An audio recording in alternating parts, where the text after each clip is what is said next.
Welcome to the Jungian Anthology Podcast, analytical psychology seminars from the C.G. Jung Institute of Chicago. Episode 17, Terror, Evil, and Loss of the Self, with Brenda Donahue, RN, LCSW. In anticipation of our upcoming 5-part series, Terror and the Soul, today we're sharing the first episode of the series Terror, Evil, and Loss of the Self. In this seminar, Brenda Donahue discusses how survivors of childhood deprivation or physical and sexual abuse routinely describe themselves as freaks existing outside of normal human relations because they feel evil or bad.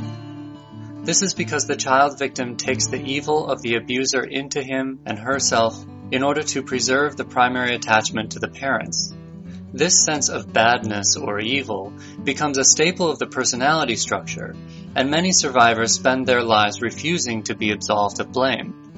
This course presents basic concepts from analytical psychology and shows how they can be used in the treatment of post-traumatic stress syndrome. It was recorded in 1994. For the complete series, you can visit our website, www.jungchicago.org/store. Brenda Donahue, RN, LCSW, is a Jungian analyst in private practice in the western suburbs of Chicago and author of C.G. Jung's Complex Dynamics and the Clinical Relationship, One Map for Mystery. And now here's the lecture.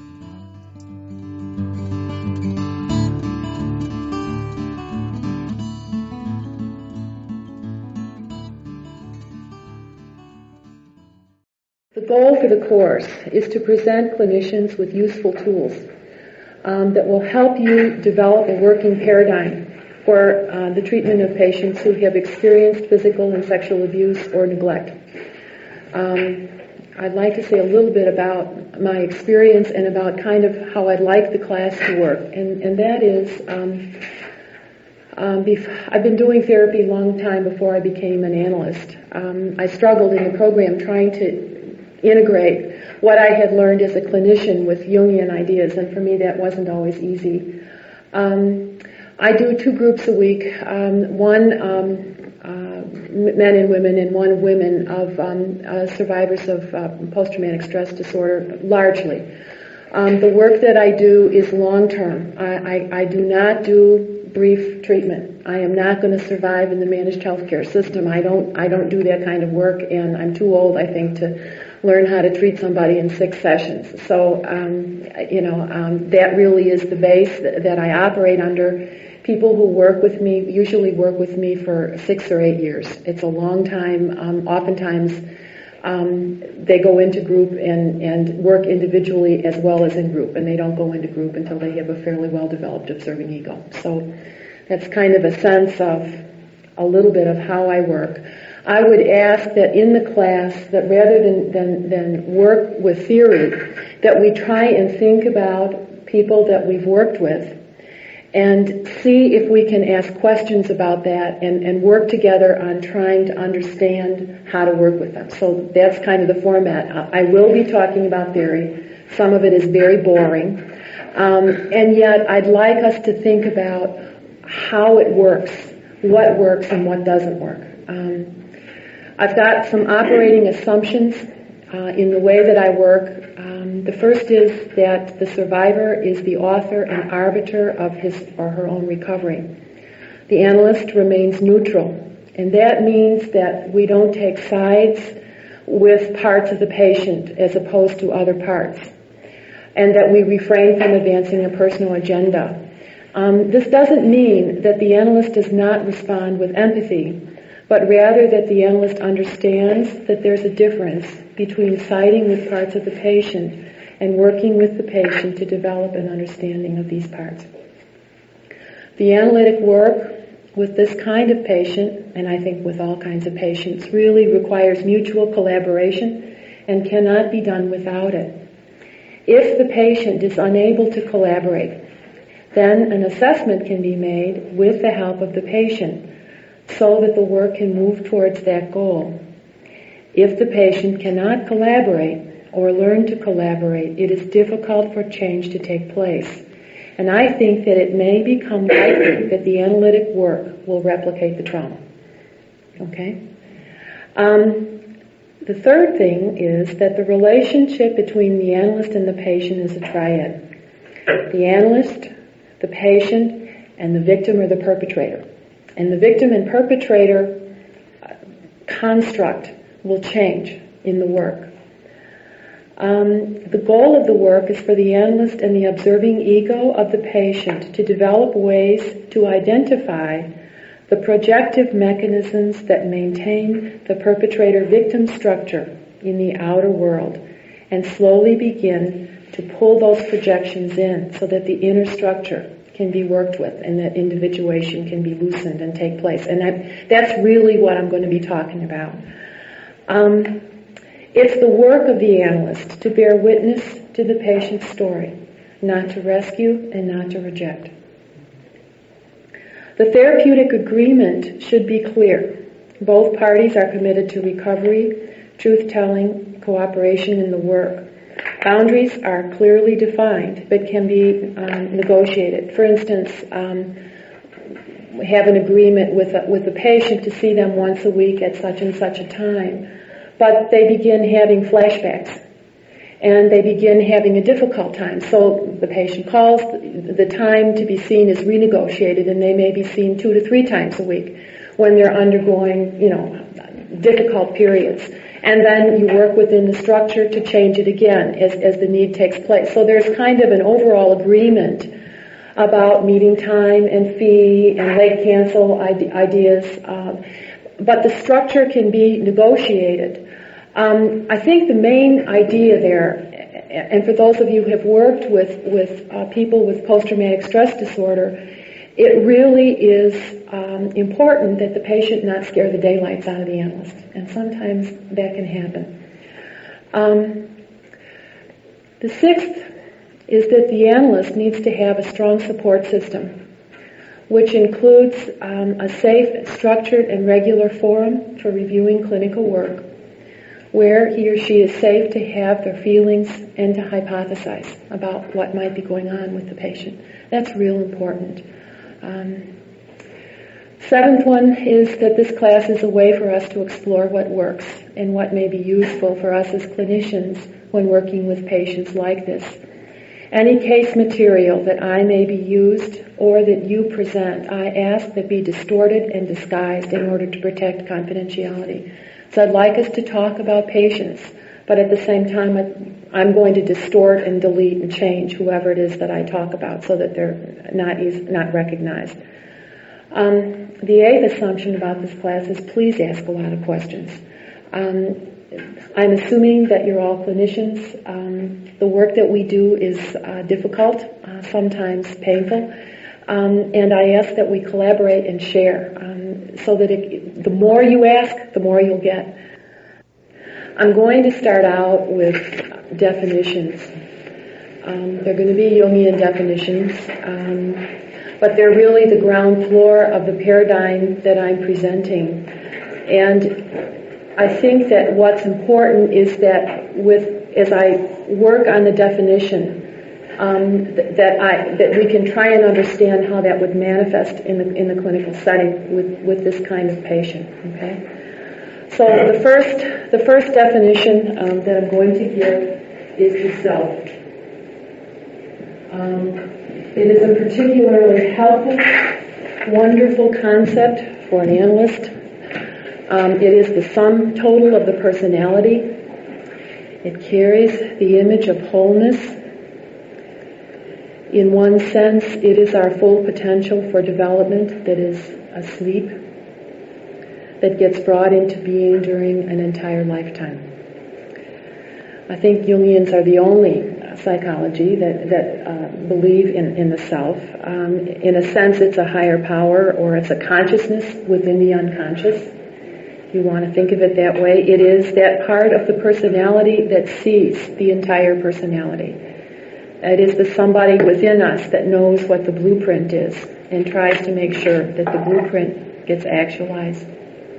It is the architect and also the blueprint that undergirds the entire development of a person. And it is this concept that makes Jungian analysis different from any other kind of clinical work. Because the analyst knows that there is a part of the patient that knows how to knit the patient together again. Somebody said vicarious trauma. There's oftentimes when in my own way, and I'm listening to someone, I pray. Because I don't know what else to do. And I think if I didn't have a trust and sometimes a knowledge that there was something inside the patient that knew how to knit them together after what they've been through, I don't think that I could do the work. Okay? Now the knitting together process that goes on is the relationship between the self and the ego. And I'll define what I mean by ego in a minute. But that relationship over a lifetime is called individuation. Okay. Now rather than give you a definition, I'm going to tell you a story. Okay? Because that works better for me. Once upon a time, there was an Indian man who was in his early 50s. And he'd grown up, like most kids on the reservation, as a little boy. He'd been taken away to the white schools, and he wasn't allowed to learn his language. He was abused, and he grew up, and he be physically abused in the school. And he grew up, and he became an alcoholic, and drank himself into oblivion for most of his life, married, and lost his wife, and lost a relationship with his children, and finally somehow came to terms, without AA, with his alcoholism and stopped drinking and began having a life for himself. And by the time he was in his early 50s, he was married for the second time, and he was, working on the reservation, and he had a kind of a life. He never had any training in the ways of his people, and he began having a terrible longing inside of him. And he didn't know what that longing was about, but he didn't sleep well, and something was wrong, and he didn't know what was wrong. And he didn't know what to do because he didn't have anyone to talk to. And finally, he went to the medicine man, an old medicine man, who kept the old ways, and he said, "Look, I'm having trouble sleeping, and I'm very troubled, and I shouldn't be troubled. I'm not drinking. I love my wife. I'm working. I have a life. I don't know what's wrong." And the medicine man said, "Well, you've never been initiated as a man, and so you're going to have to go up and cry for a vision." And so the old man said, "Okay, I'll do that. I will go up and cry for a vision." And he did the purging, and he did the sweat lodge, and he went up into the mountain for 3 days with no food and no water, and he had a vision. A hummingbird appeared to him and said to him that he was to transmit the ways of his people to the world. And the man came down from the mountain, and he felt very empowered and very awed and very inflated. And he went to the medicine man and said, "I've had this wonderful vision, and I'm going to do this." And then they both went in, "How?" And so he didn't know how. And he had a powerful experience. So his longing increased, and he didn't know how to express his vision. And so a year came around, and he went up and cried for a vision again. And he cried for a vision for 5 years. He was absolutely in despair. He felt pressed and longing for something. He was suffering, and he didn't know why. He had this terrible vision, and by now it was a terrible vision because he didn't know how to do it. He felt helpless. And finally, he was in a store one day buying 3-penny nails, and there was a man ahead of him, and on the reservation in the stores they have everything. They have clothes and food and anything you would want to buy, even old pawn. And he saw the man ahead of him, and the man ahead of him was buying oil paints. And he looked at the paints and he said, "Oh, that's it." Never seen them before, never been exposed to any kind of painting, on a learning level. And he bought the paints on consignment. He didn't pay any money for them, and he took the paints and the easel and the palette knife and the palette home and set it up in his bedroom, and nothing happened. And over a period of time, he brought the easel and the paints out, and he began painting what he saw. And a couple years later, he brought some of his paintings in to pay for bills, and coincidentally, people from New York were going past and saw his paintings and took them with them to New York, and today his paintings are hanging in museums. Now, that's a story of individuation. And what has happened for the man, as what happens for all of us, is that he had a very constricted idea of what his life was supposed to be like. And the self had a much bigger idea. And all of the time that it took him to go up in the mountains and cry for a vision and learn how to paint, his consciousness was changing and expanding into something that looked more in keeping with his own process and his own talents. And that really is what the process of individuation is. It's a moving from a constricted, narrow attitude into something more deeper and more in keeping with who we are. And we can't make the leap all at once. That man could not have had his paintings hanging in museums after he went up and cried for his vision. The process that he went through was as important for him as the paintings. And that's individuation. Now, ask me questions. No questions. Oh, you understand. So that when you think about people with post-traumatic stress disorder, okay, the first thing that we need to remember is that their attitude towards their consciousness is going to be constricted. It's going to be bound by certain constraints. Their memory may be bound. Their ability to have affect may be bound. Their ability to be assertive and to remain cohesive in some ways may be bound. And their relationship with the self, with the architect of their life, is going to be bound and constricted in some way. Okay, any questions? All right, so we'll move on to the next definition. The next definition is another wonderful Jungian term. It's called archetype.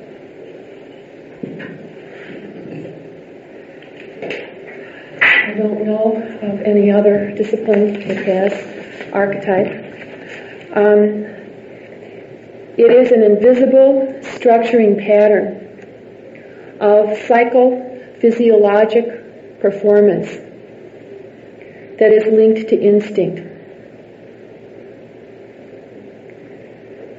Archetypes are irrepresentable, and they are evident only through their manifestations. They link body and image. They are represented in behavior. So we see them in the universal life experiences: birth, death, marriage. Remember, what was it, Dr. Kildare, years ago in the 60s? What was it? Birth, death, infinity.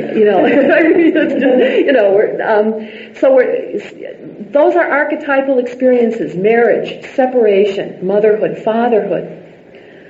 Archetypes can also be experienced in dreams as images, and sometimes they act to create symbols whose function is to create or move consciousness. So the hummingbird in the old man's vision experience, in a sense, was an archetype. When we see an animal in a dream as a Jungian, we think of an instinct. And the hummingbird acted almost as a transformer. It kept confronting the man and calling him to something more. And he literally didn't know what that was. Archetypes can be related to consciously or not. For example, motherhood. I have 5 children. Karen is the youngest of 3 daughters, and I have 2 sons. I think the hardest thing that I've ever done is to be a mother. And one moves from, a state of excited anticipation to the birth process, which is painful, to the parenting process, to the letting go process when they grow up and they get their car or they go out and they're gone. And it's one can relate to that process consciously or not. So in our culture, you see all kinds of parenting classes, all kinds of ways to learn how to become conscious of doing something that looks like it's real easy.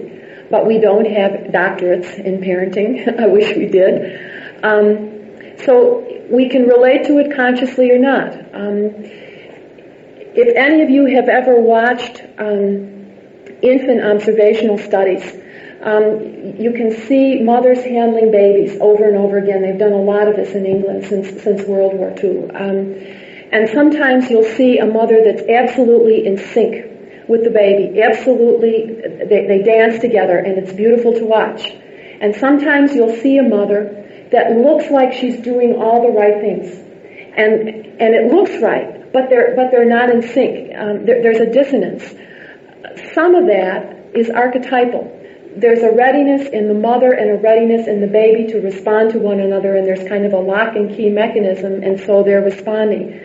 In the one that doesn't work, there's a wrongness in the readiness of the baby and or a wrongness in the readiness of the mother, and somehow they're not meeting. They're missing one another.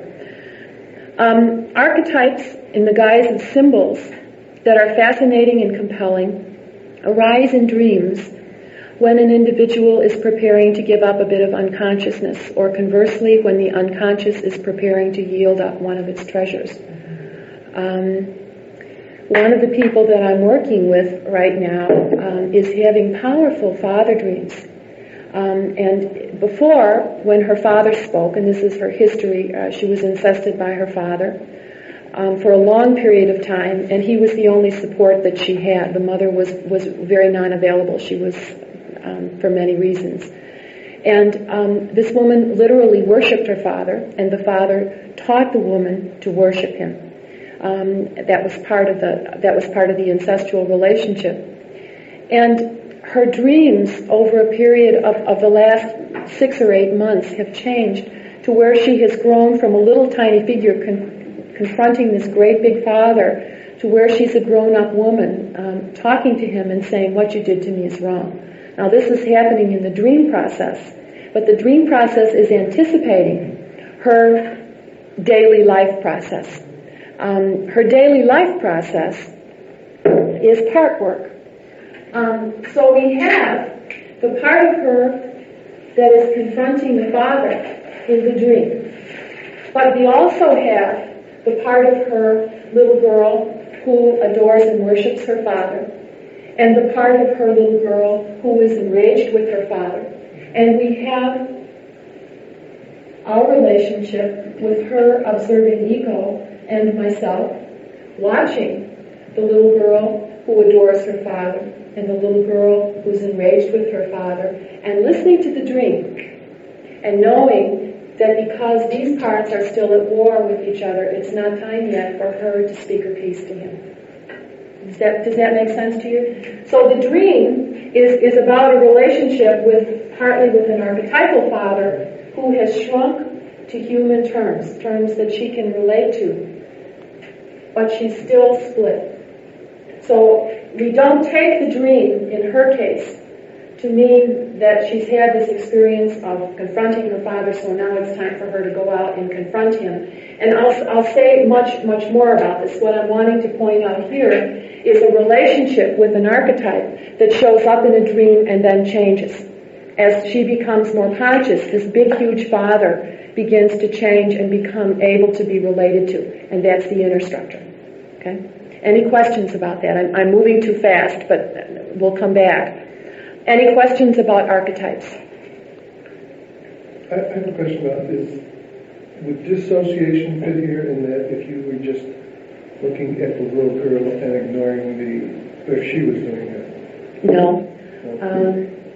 Let me say a little bit about that. Let me think. Let me move this back. Okay. Now, here's me. Let's talk about a timeline in analytical work. And along this timeline, we'll talk about the patient being here and her dream, her inner structure, let's say her relationship to the father archetype, the father being very big and she being very small in the dream. Okay? So here's the dream. This structure of the little girl who worships her father and the little girl who's angry with her father doesn't exist. Okay? So here's the dream. In the outer world, in the everyday world, this patient is beginning after telling her story. She has memory, but she has no emotion. She has memory. She can somewhat be a little assertive in her everyday life, a little bit. She has no affectivity, flat affect. And when she has affect, she dissociates. She doesn't have anything inside of her to be able to, she flies apart. So, a little bit down the road, okay, she begins to discover, because she feels contained in the analytic work, she begins to discover that she's got parts. She has, and I'll just name the two I named. She's got the little girl who really worshipped and adored her father and thought that he was the greatest thing ever. And she's got the part that is beginning to say, he hurt me. If he really loved me, he wouldn't have hurt me. And the part of her that's beginning to say that is an observing ego. And she can begin to say, I'm having feelings because I feel like I'm flying apart. Part of that is the part of me that doesn't want to ever admit that my father did anything to hurt me because I worship and adore him. And part of that is because there's a part of me that is absolutely enraged at what he did. Okay? Did that answer your question? Okay, so the dissociation would be linked for her with this overwhelming experience of this great big father and this little bitty her. Okay. We've talked about two concepts, the self, an archetype, and the next concept is ego. The ego is an archetype. That is a bio-psycho-social center for consciousness. The ego is an archetype in that everyone has one. Later on, I'll be talking about complexes. The ego is also a complex because it gets filled out with lived experience. The ego collects experiences around itself. And we're going to talk at some length about that. The ego consciousness is the capacity to be accurately aware of what is going on in the outer world. It holds the capacity for self-reflection or to be aware of internal experience. Ego consciousness fluctuates. We wake, we sleep, we dream. The structure of the ego is dynamic and static. It is static. Any of you have read Stern's Interpersonal World of the Infant? He talks about the ego having four capacities: memory, affectivity, cohesiveness, and assertiveness. Okay? That's the static structure of the ego. The structure of the ego is dynamic because its development rises out of the self. But it is dependent upon relationships in the outer environment for stable growth. So you've got static and dynamic. And for the ego, the self and the significant other in the beginning of development are the same. Now that's a very important concept if you apply it to victims of post-traumatic stress disorder, because you can see that the internal and the external in the dynamic structure aspect of the ego are linked. And so for the victim of post-traumatic stress disorder, they would experience the victimization as no different from the experience of the self on one level. Does that make sense to you? Okay. So in a very basic, broad sense, that's what's walking into the office, okay, in terms of being wounded.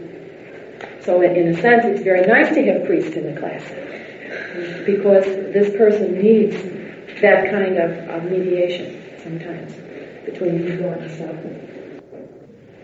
Could I suggest something else? I had a client who had been kidnapped as a child, and she was kidnapped by someone who was a very, very dangerous person. And she she had no memory of this thing. She was just gone for many hours. And the impact of it was she became a kleptomaniac. Now, her child became psychotic. And so my feeling was that the child was responding to the unconscious element in the parent that she's interacting with. A part of the parent that the parent was not taught at all. Okay. So when you say that they're coming in with their interaction with the other person, I'm saying it's not just the other person. As the person is known, that the child has access to a part of the parent that the parent doesn't have himself. Yes, that's right. And when I begin talking about the process of introjection, we'll begin talking about how we, or the victim, takes in generalized experiences of the parenting person, significant people who impact on the child, and that includes teachers and the culture. So there can be a tremendous amount taken in or introjected that interferes with the relationship with the self. In the case of the child who was kidnapped, she was stolen. And what I would suggest to you is that if she began having memory, or perhaps she began to be assertive, or perhaps she experienced affect, that she lost a sense of cohesiveness and became anxious. And that instead of identifying with the victim, she identified with the perpetrator and stole to relieve her anxiety. Does that make sense? So that the ego is a complicated, dynamic, and energetic process. Could you follow up with that? Because Sure. you just put that into your paradigm really good. Yes. Could you just go back? You want me to go back over? Yeah. Okay. You talked about, your name? Diane. You talked about having a patient who was kidnapped as a child by somebody who was very dangerous for hours, and she had no memory. Okay? It may be that if memory came back, or if she was forced, or she needed, in order to adapt, she needed to be assertive. I would say maybe memory, because she didn't have memory. Or perhaps feelings that impinged upon this experience became activated. Her sense of cohesiveness ruptured, creating anxiety. And that rather than feel the feelings that she felt as a victim, she identified with the perpetrator and stole. She was a kleptomaniac. Does that? Okay. Does that? Okay. Thank you for making me go over that. Any other questions about how I got there? We can do either. Okay.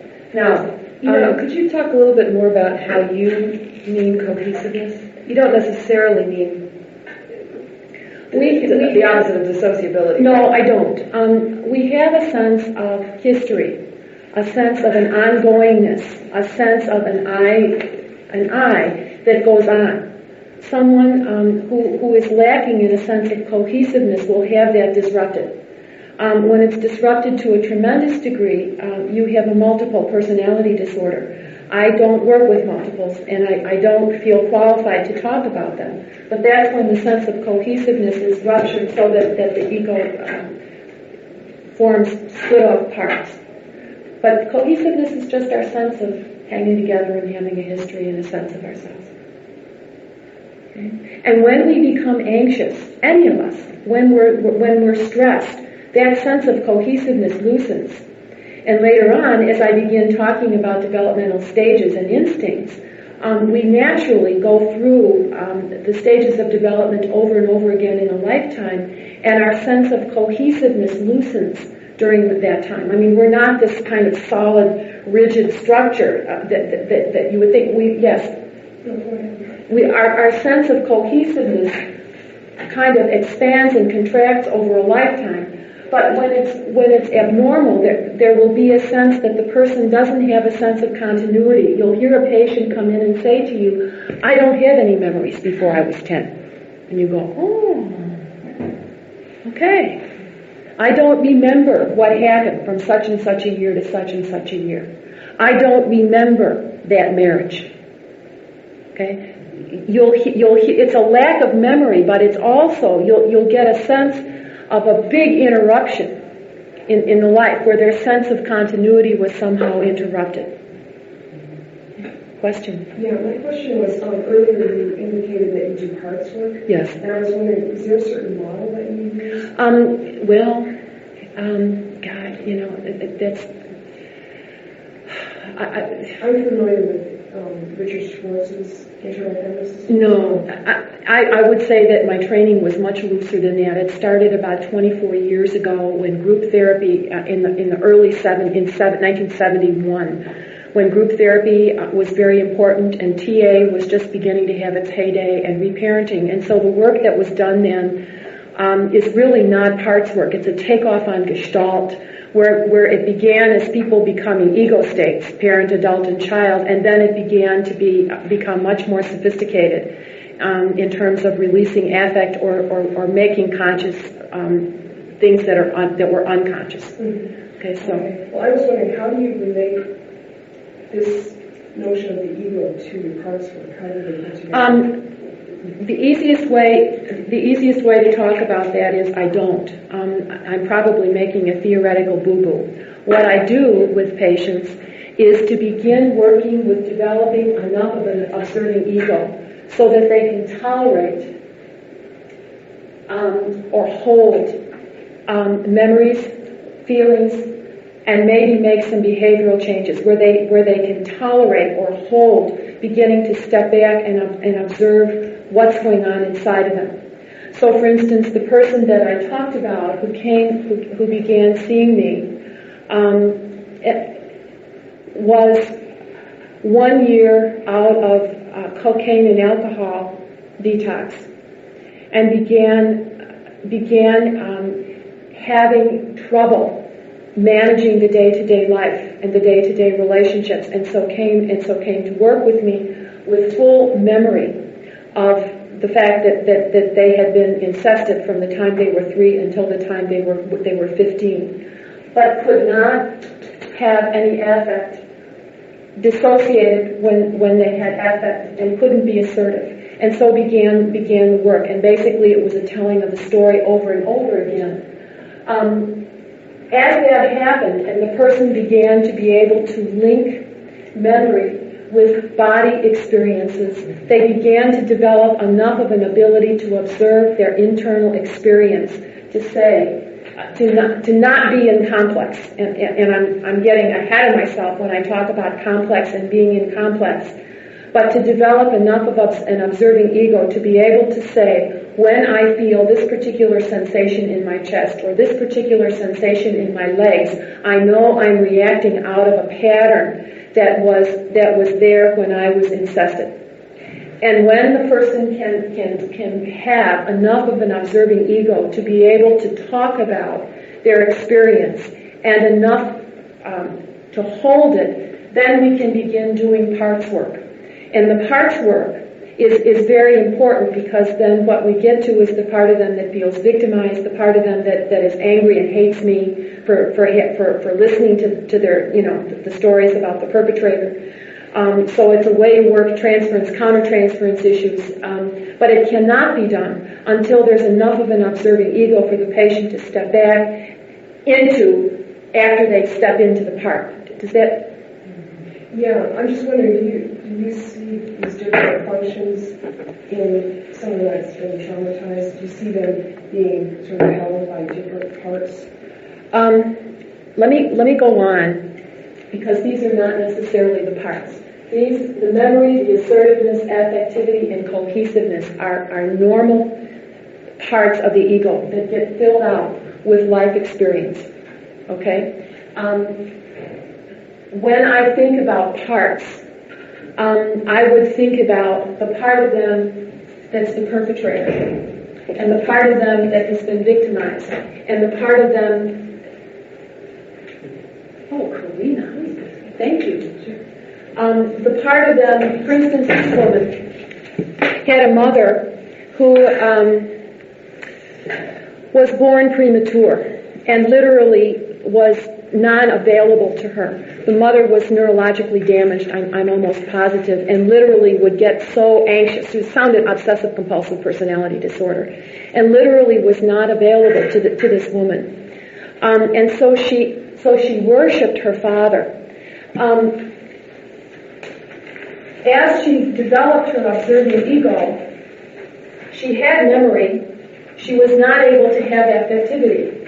As her affect came back, she was aware of a part of her that was very like her mother.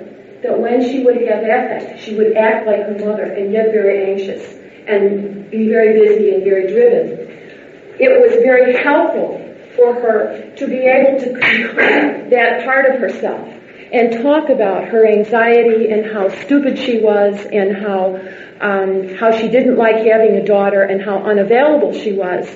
It was helpful for that woman to be able to do that, to get enough of a take on that part of herself that when she would become anxious, when she would become driven, she could say, oh, that's my mother part. Separate from it and go on. Does that? So it was a way. It's a way for patients after they have developed an observing ego to begin to identify parts that take over, parts of complexes that take over, and to work that without getting caught in it. Okay. Yeah. Could you define observing ego? Because you use that a lot of times in separation. It is the part of a person that can say, right now, my chest is tight. Yeah, I understand the capacity of the observing ego, but how does it relate to the self and to the ego that you define? Okay, it's consciousness. If you're not conscious of the self, you're not, in a sense, you're not related to it. If you're not conscious of, I don't want to define complex yet, so let me think. The particular patient that I'm talking about probably had a rudimentary observing ego. But when she would become anxious, she would snort cocaine. Or when she would become anxious, she would drink to numb herself off or to make her experience ecstatic in other ways, because cocaine was a high for her. That was a wiping out of an observing ego. It was a dampening down of her observing ego. Okay? I don't know how to define it other than to say it is the capacity of a person to have memory, to have affectivity, to be assertive, and to hold and contain their experience and to talk about it. Okay? Okay, yeah. I think it's an important... It is. And it's going to have to be fleshed out. Yeah, it's going to... It seems to me that there are lots of parts of the personality that are able to observe. Yes. They don't all observe without judgment. That's right. They don't all observe... it seems like the observing ego, in order to be effective, has to have some of the qualities of the self. It has to have the ability to observe without judgment. And no. I don't think I've ever had a patient who could observe themselves without a judgment. I would say a quicker way to talk about it would be to say that it is the capacity of a person to be able to observe when they're in complex and to step out of it. And since I haven't defined complex yet, I'm getting ahead of myself. But it is that capacity to be able to say, wait, I'm in complex. I'm in the there and then instead of the here and now. What am I feeling? What is it like? And how can I get out of this state? Okay, yes? It seems like children will be traumatized often go into a different state of consciousness. Yes. That they go into what we have a transport state, and so they wouldn't have the memory. It's their defense. It's Yes. like they tune out everything that's going on around them. So That's right. their ego would never be there. That's right. That's dissociation. They dissociate, sometimes fragment. But that is important. You're right. And let me come back to it when I talk about complex, because I think it'll fit more easily for you then. Okay? All right. Can I just ask, the dynamic ego, is that part that's been interjected by the person? Is that...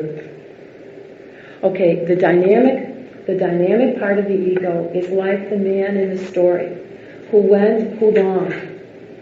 Okay, and the longing pulled him into development. And that's the dynamic part of the ego. he longed for something. He knew he was missing something. Okay? And the static part would be these: the memory, the assertiveness, the affectivity, and the cohesiveness. Okay. Now, if you think about human experience, okay, as being divided. Okay, so when we see when we see a patient, okay, or our own experience, we have kind of four basic areas of experience. We have emotions, we have mental experience, we do behaviors, and we have a concept that Jung developed in 1946. It's a word called psychoid. And what psychoid is like when we talk about archetype, it's a biopsycho concept. Psychoid is body and image. Okay, so we have the capacity to have an awareness of our body, or our body works, and we have the capacity to dream and fantasize and have images. Now let me balance these, and it may help you go back and understand ego. Emotions give us energy. Mentally, we receive energy. With our behavior, we define the movement of energy. And the psychoid aspect of human experience holds energy.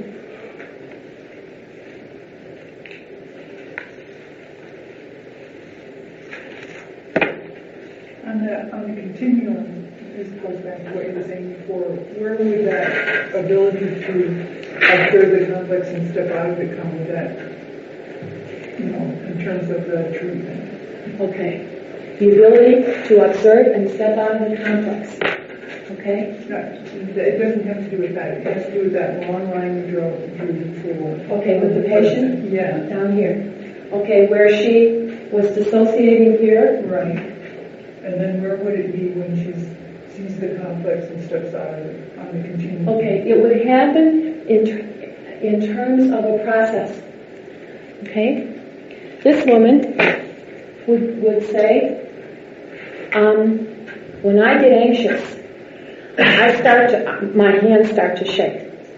That's a behavior. Okay. I know when my hands start to shake or my legs have this funny feeling that I'm in complex. I need to sit down. I need to do some deep breathing and settle myself down, because I'm in complex and I need to just slow down. Or she might say, I'm thinking about how angry I am at so-and-so, and I'm feeling really scared. I know when I think about getting revenge on somebody, and I feel scared about that, I'm in complex. Okay? Now, the shaking is a behavior, but the physical sensation that this woman had in the legs and in the heart area was in the body. So when I have these sensations in my body, I'm in complex. Okay? Now, all four of those areas, you can identify one and say, oh, I'm in complex. That's a feeling tone. I haven't got to complex yet, so I'm leaping. But it's like the observing ego walks all four of these areas and can access one or all, okay, to learn. Now, if you look at what Stern says are inherent capacities of the ego, and you look at this diagram, which comes from a Native American tradition, okay, you'll see that they fit. Memory and mental, assertiveness and behavior, affectivity and emotions, cohesiveness in the psychoid realm, because we do have an experience of being held together sometimes by body. The ego locks into this basic human structure, and I think, at least as best I know from what I've studied, all of the ways that we psychologically treat people can fall into these 4 areas. Okay.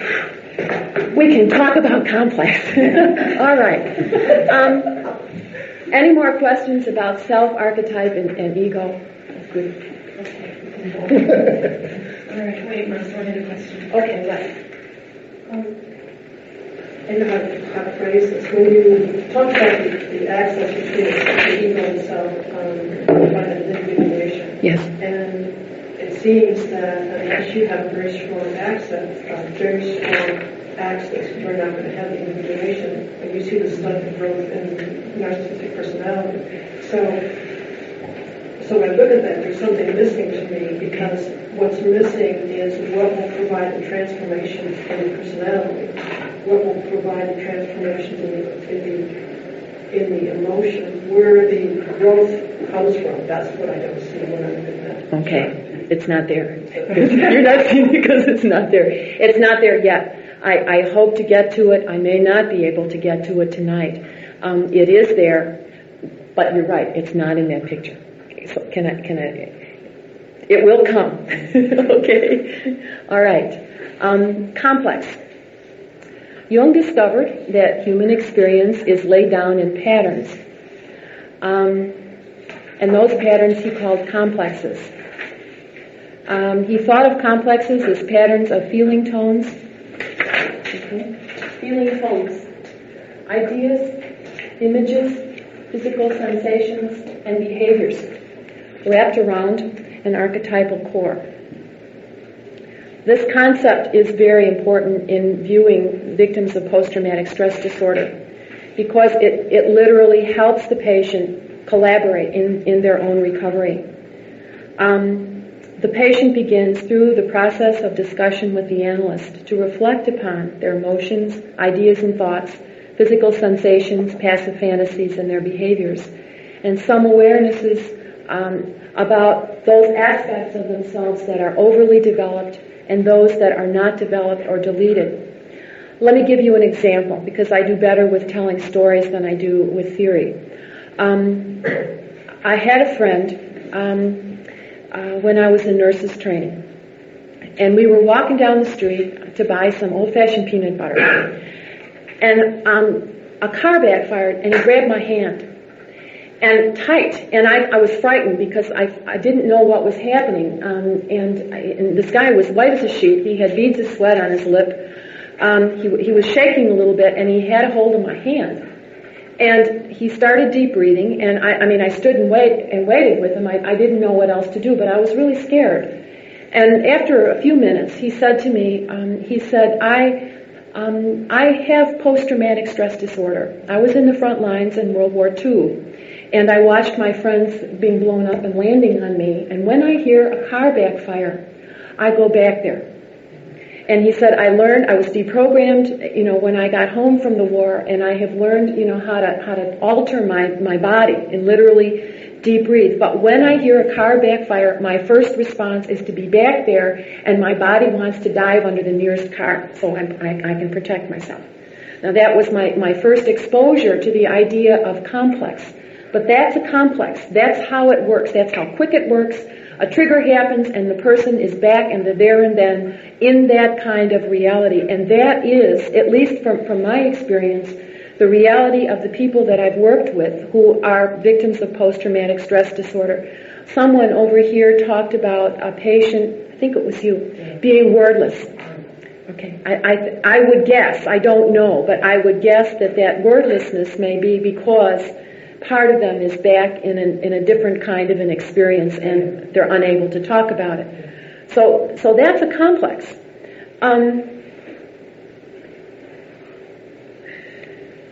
Okay, I gave an example of the patient.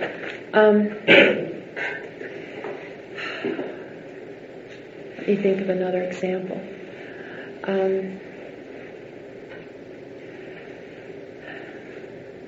Would the imagery of how elephants are conditioned be a complex? How an elephant, when they grow up, they first put a chain on it, and then they take the chain off a week later, and pretty soon they can just tie a little string to the elephant, and the elephant will never go beyond pulling that string, because it'll think It's the chain? it's the chain. Yeah. That I don't know. What I have seen in my own work is people either describing as they talk in their everyday life, literally going back into complex, or observing in sessions. I mean, it happens so many times during the week. I don't even think I could count it. Where something that I say is misperceived, linked to something that's very judgmental or critical of the person. Y'all have had that experience. We call it transference. But on one level, those kind of distortions and deletions and generalizations have to do with damage or wounding that has, or the experience of that taking over and literally overriding the present reality. That the complex overrides the reality. So when you say how important the observing ego is, yes, it is, because the work is to learn when the reality, the present day reality, is being overridden, and how to learn how to step out of that.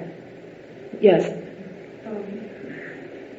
A person who has the dissociation, I don't know if you refer that towards the complex or not, but I'm finding that even though the person may not be able to integrate the dissociation, they can learn how this dissociation functions. And they can learn the triggers as to what they will get caught up in with another person if they thoroughly understand the dissociation, even though they have no control over it.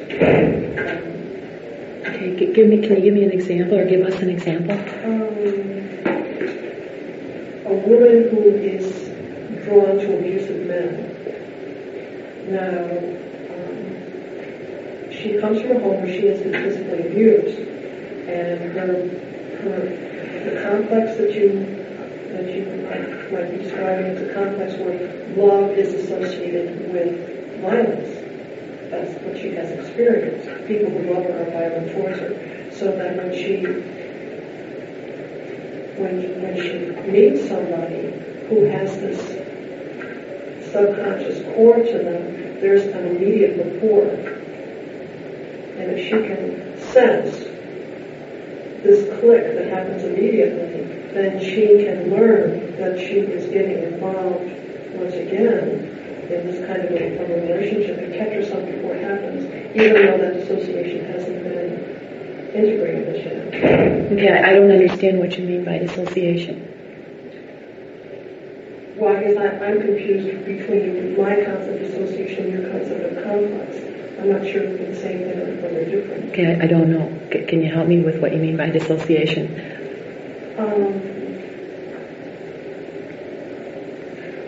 Well, a dissociation is a kind of personality that has a power of its own. It has almost like a self of its own. It has its own agenda, and it's something that happened early in the childhood and the child's life that has not grown with the course of time because it's not integrated into the personality. Okay, I would say that that my complex, what I'm talking about as being complex, is somewhat like what you're talking about being a dissociation. When I think of someone dissociating, I think of someone leaving their body. I think of someone losing their ability to think, losing their ability to feel, losing their ability to act in their own best interest, that they literally go away.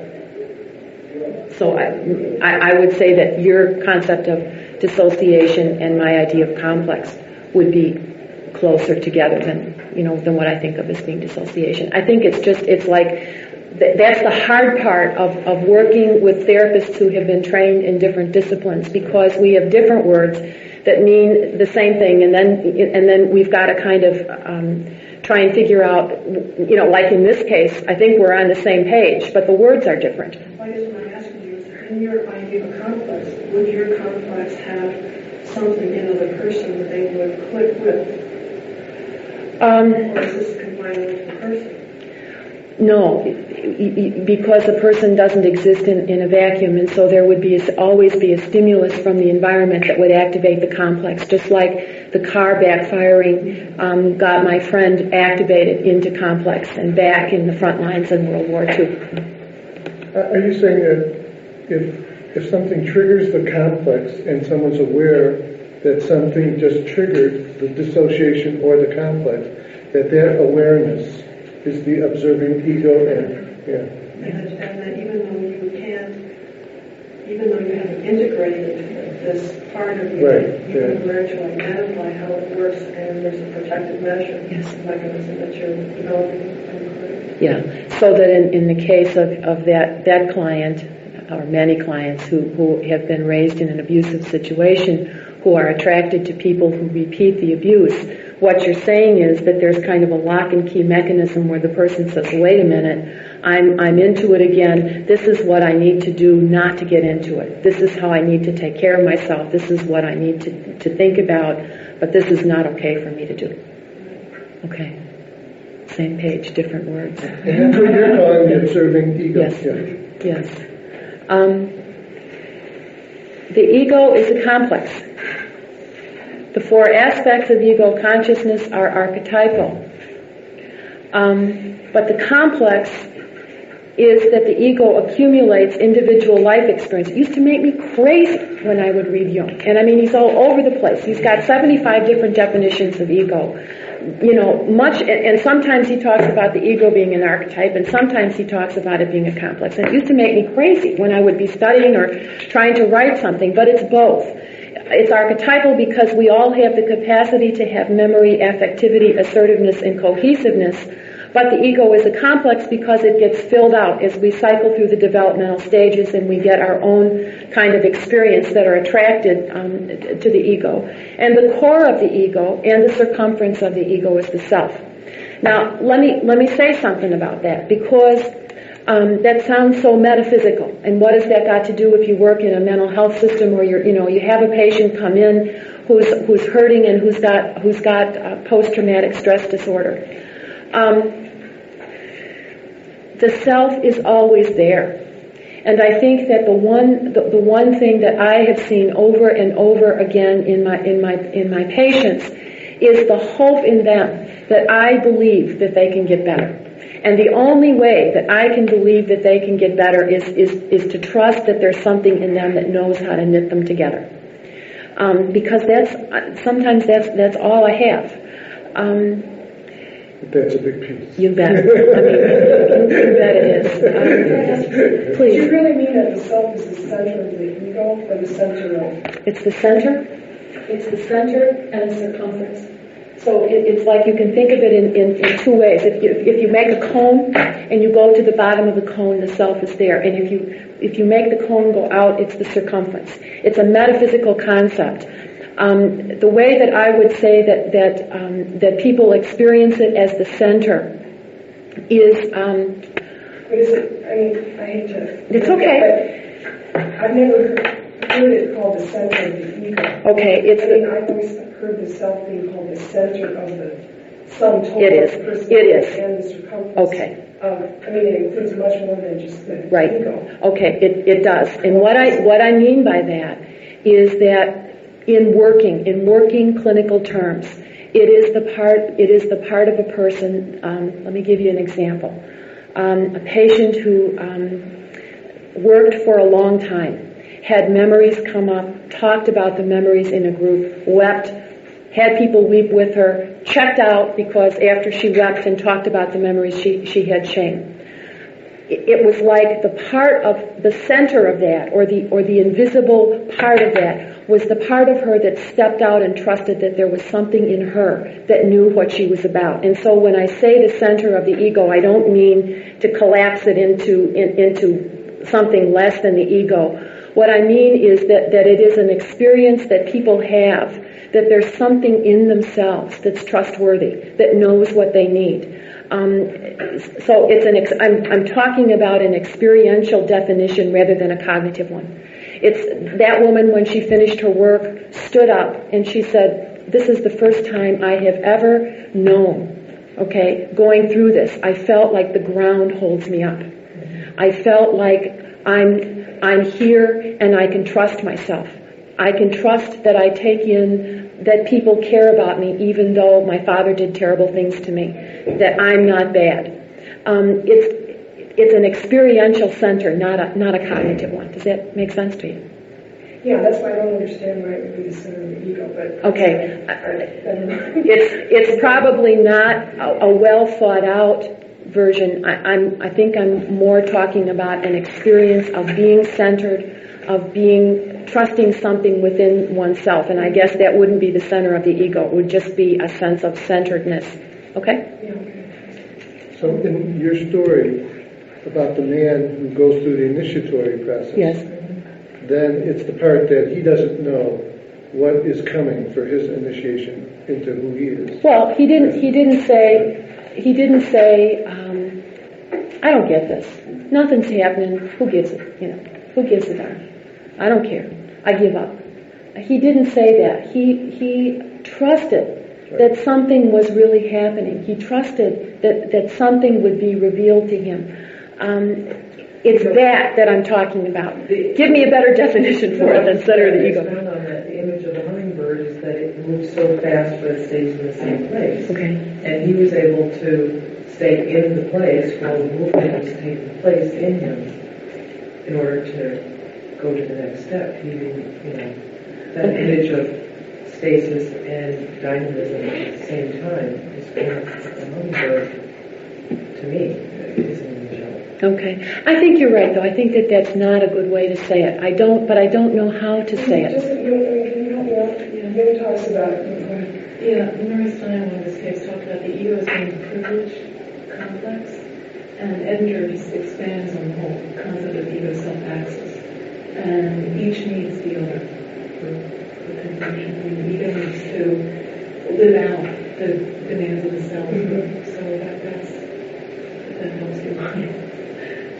You can think of the ego as being the center of consciousness in the unconscious. Or you can think of it being the sum total of the personality. Experientially, you can think of it as being that part inwardly of a person that they somehow trust to take the next step. That would be for me, that would be the transcendent function. That's yes and no. I'd have to. Yeah, I mean, let that's me the way think about I it. would incorporate Okay. that. You want to say more? Well, for me, that's the place of doubting what's going to happen, and what's going to happen is I can't know about it. If I did know about it, I wouldn't be there, and so I would have to let go of that and trust that would be there for me, and it would be going into a void or a darkness. It'd be going into a place of unknowing. And letting go and trusting that function would be there for me. That would be for me. Okay, so and it's that like would be a transcendence, because I wouldn't be. My ego would not be in control. There would have to be something else in control of that process. So the ego would be reaching towards something or trying to dialogue with something. The ego would have no control over that. Okay. It would have to trust that process. Yeah, but there's the other aspect where it's like the nitty-gritty. It's like brushing your teeth. It's like the next thing next. Okay. Yeah, but I don't know what that would be. Yeah, except for I have this feeling that there's this connection that you know that there will be something there. I mean, that it isn't the great unknown. It's like the nitty-gritty that you do know. I think it's both at the same time. Okay. As I remember, the transcendent function is something like the dialogue between the ego and the self. And so the nitty-gritty is a part of that, and the letting go is a part of that.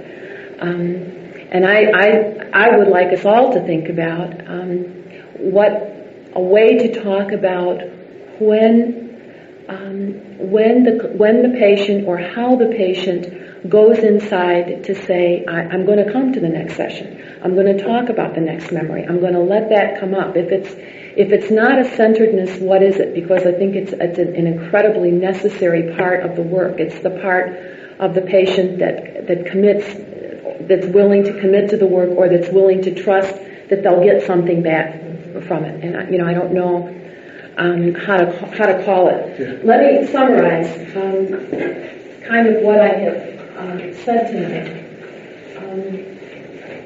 Again, this is sort of a nitty-gritty diagram, but it's kind of getting us ready for next week. Okay, here's a vat of energy, and there's spigots of different shapes.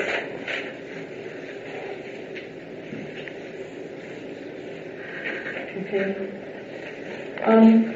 Let's say that the vat is filled with energy, and that the differing shapes are archetypes that at different times release the energy. That's always been a simpler way for me to think about archetypes.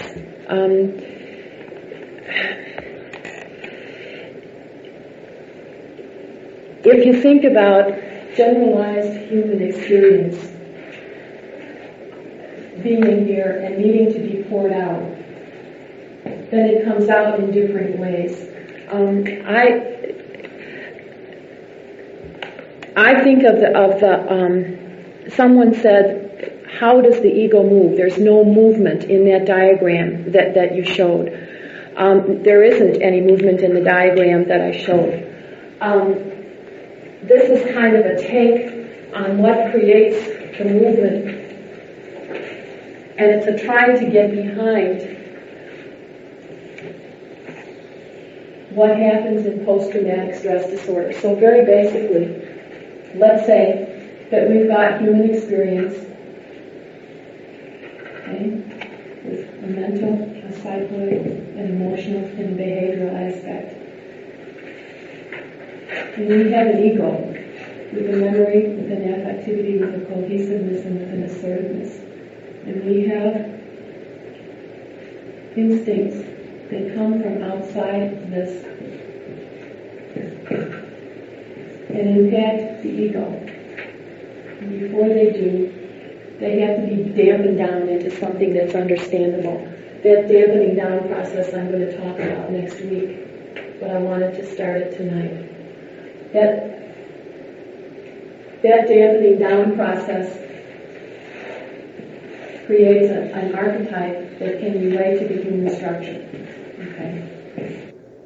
If we go back, if I don't say anything more about that,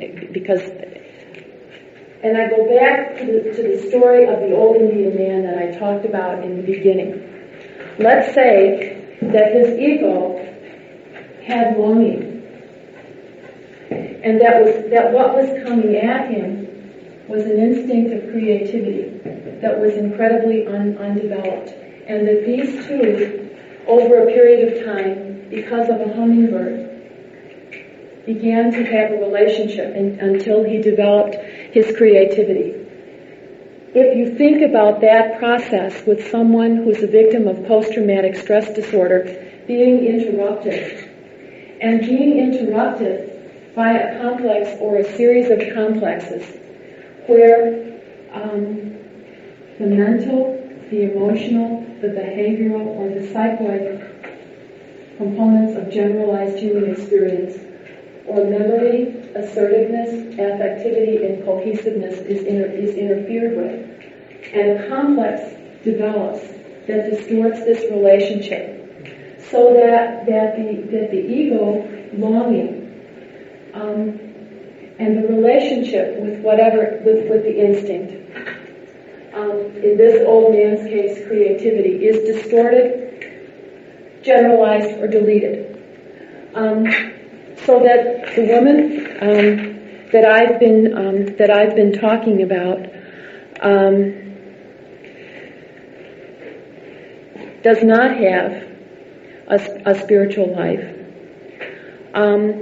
has developed a profession, over the time that she's been working with me and can work. But when memories began to come up, was so unable to function, and her experience was so distorted, she hallucinated, and medication was about the only thing that could help her maintain her cohesiveness. Gradually, over time, as her observing ego has developed, and she begins to step outside of complex, she's beginning to learn that at the very base of her sexuality and her sexual identity is something that is so wounded and so distorted for her that she still is not able to have children and does not know if she'll ever be able to do that. She is not able, I think, at this time, to have a sexual encounter without having flashbacks, even with medication and after about 4.5 years of work, including group. So that basically the concept of the self is linked with the capacity for someone to have a relationship with something deep within them, where they can grow and become who they are. Post-traumatic stress disorder distorts, generalizes, or deletes the capacity to have that relationship and somehow distorts it through one of the instinctive capacities for development. Those are being, I'll talk about them next week, but being, doing, thinking, sexual identity, and creativity. I think of them as being 5. But the complexes that are developed distort that relationship, and that instead of having a relationship with the self, that relationship is surrounded by shame, and they develop some kind of a false adaptation or partial adaptation to reality, and the process of individuation is blocked or thwarted. And the experience of the self is often linked with being victimized. And sometimes the victim will identify with the perpetrator, and so the experience of the self becomes an experience of re-inflicting the wounding on someone else. Now ask me questions. We've got about 5 minutes. I covered too much, too fast. Yes? I think there's a possibility to cut through all of this. At least it's been a thought of mine for a long time. When you were talking about what is the self, it seems to me that anyone who's had mystical experience has come in contact with that part of them very much so. And that's only one type of coming in contact with that part of you. If you have a small child, a 1, 2, or 3-year-old child, you see the self right there. It's just an irresistible interaction with that child versus the person who can't appreciate seeing that self in a child. What I'm saying is the woman who was in your group, who stood up and she said that she had found that self, I'm suggesting that there's a possibility that there is this non-verbal interaction between you and the group members where you have come in contact with that part of you, and you are making it possible for her to come in contact with that part of herself, irrespective of all these other things that you're doing.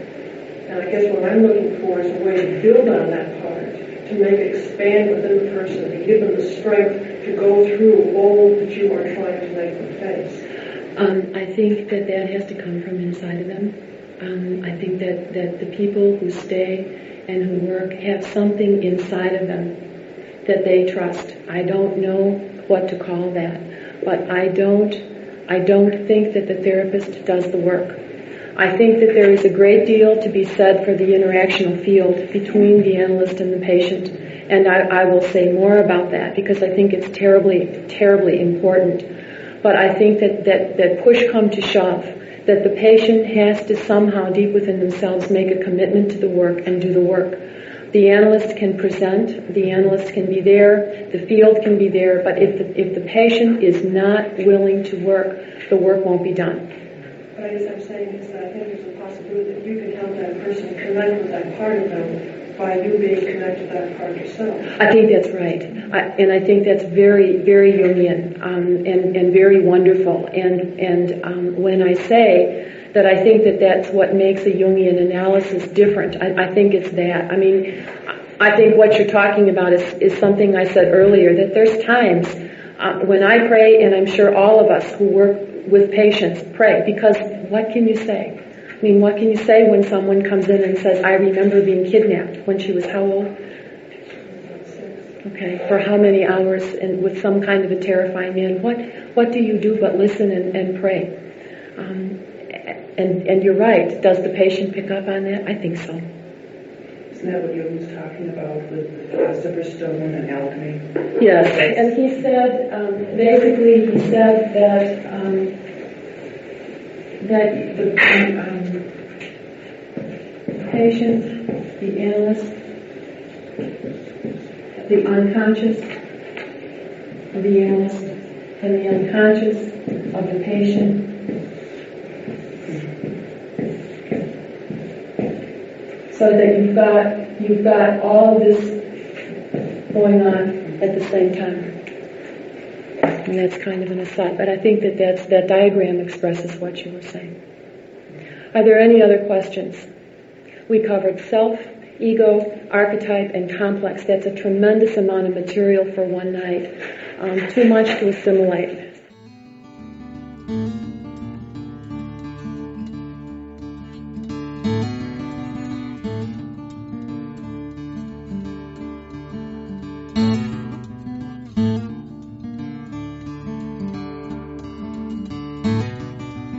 This podcast is distributed under a Creative Commons Attribution, Non-Commercial, No Derivatives license. Share it all you like as long as you maintain the attribution to the speaker, but please do not change it or sell it.